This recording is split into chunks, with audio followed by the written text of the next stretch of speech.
Olá, tudo bem? Vou te fazer algumas perguntas e pedir para você realmente tentar responder aqui junto comigo. O que separa o normal do patológico? Qual que é a linha entre a normalidade e a patologia? O que são transtornos? Quando que eu posso afirmar que o sujeito está tendo realmente um transtorno ligado ao comportamento? Um transtorno de ansiedade, por exemplo. O que separa a tristeza da depressão? Me ajuda a tentar responder isso. O que separa? Quando que o sujeito está triste, e a tristeza é um afeto humano, é saudável que a gente fique triste. Se eu ficar o tempo inteiro alegre, é meio suspeito, né? Eu estou em estado de euforia aí. Mas, enfim, o que é tristeza e quando que começa a ser depressão? Por exemplo, se eu sofro uma perda, morre alguém que eu gosto muito, é esperado que o sujeito fique triste. Quanto tempo ele pode ficar triste? Ele pode ficar triste o dia inteiro?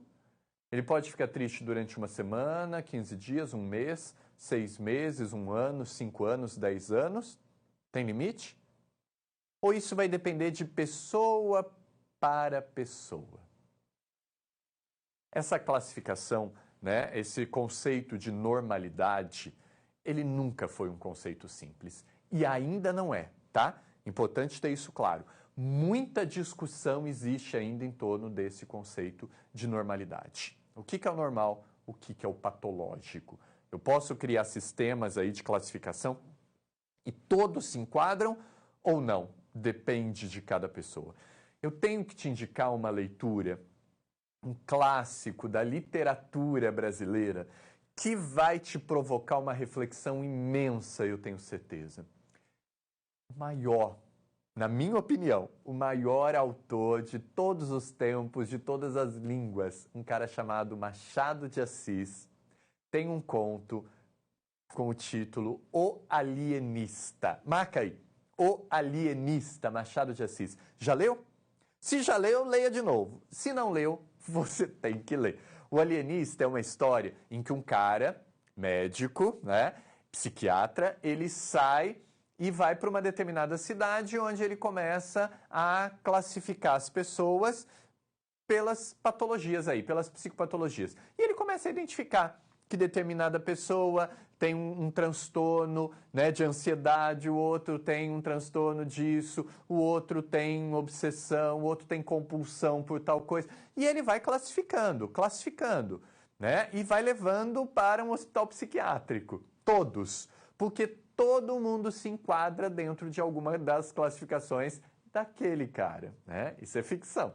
E ele vai trazendo todo mundo para o hospital psiquiátrico até que ele percebe que talvez ele esteja no caminho errado. Eu só vou até aqui, né? Deixa você ler o conto e pensar um pouquinho. Por que eu estou indicando um conto, literatura, professor? A gente trabalha com ciência, e é verdade. Mas a arte pode nos ajudar muito a compreender a condição humana. Aliás, essa é a função da arte, né? Colaborar aí na reflexão, na compreensão da condição humana. E esse conto em específico, ele vai te provocar muitas reflexões sobre esse conceito de normalidade, que a gente discute muito.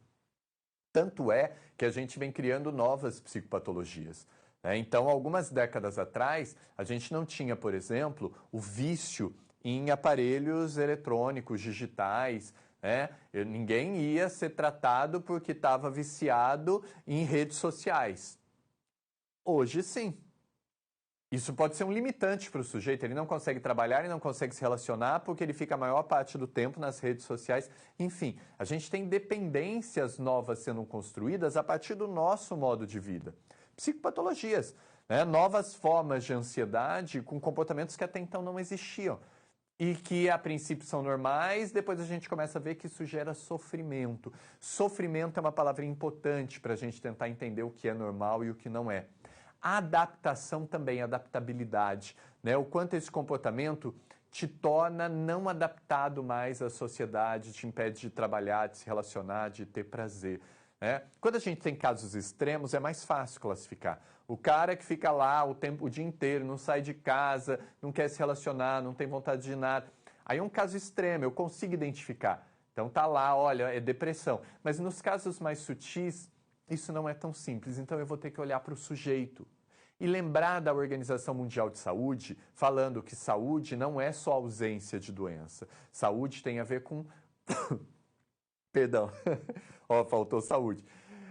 Saúde tem a ver com bem-estar biopsicossocial, né? Com essa questão aí da adaptabilidade, me sentir bem, isso tem a ver com saúde. Então, esse olhar, e cada pessoa vai ter, portanto, uma construção subjetiva e única de saúde. E eu preciso olhar tudo isso, né? O sofrimento do indivíduo, como que o sofrimento é encarado naquele grupo social. O que é sofrimento para um grupo social não é para outro. Eu preciso lançar esse olhar sobre a cultura.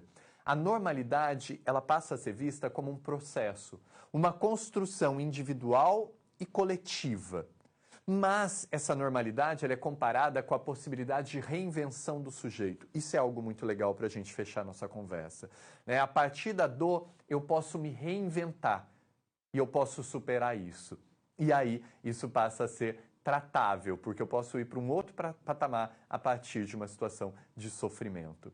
Enfim, essa conversa é boa e dá para continuar pensando nisso. E assim que eu parar de falar, vai buscar o Alienista do Machado de Assis, que eu tenho certeza que a tua reflexão vai muito além do que eu estou te propondo aqui. Tchau!